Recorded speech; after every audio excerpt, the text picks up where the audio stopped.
yes, this is on point. Kung dadayuhin mo talaga si Diwata Pares, hindi talaga siya worth it.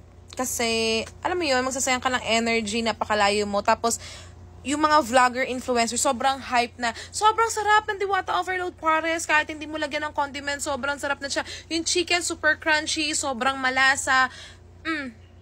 Diba? Parang, ano yung paniniwalaan namin. So, kaya dumayo talaga kami dahil gusto namin malaman kung totoong talaga bang sinasabi ng mga vlogger, mga influencer na sobrang sarap talaga at worth it dayuhin. Pero kung budget friendly lang naman hinahanap ng mga Grab driver, ng mga taxi driver, okay naman talaga siya. So, yung honest feedback lang naman namin is kasi dumayo kami dahil nga naniwala kami sa mga vlogger, sa mga influencer na sobrang sarap talaga niya. So, yun lang naman yung expectation namin na hindi naman kami nag-set ng standard. Yes, kaya po namin kumain sa mga restaurant na mahal, but yes, kumakain din po kami sa lahat ng parisan. So, gusto ko din gumawa ng mga video about sa mga parisan na kinakain namin na hindi naman siya only rice, pero masarap po talaga sila. At murang-mura din naman po pala.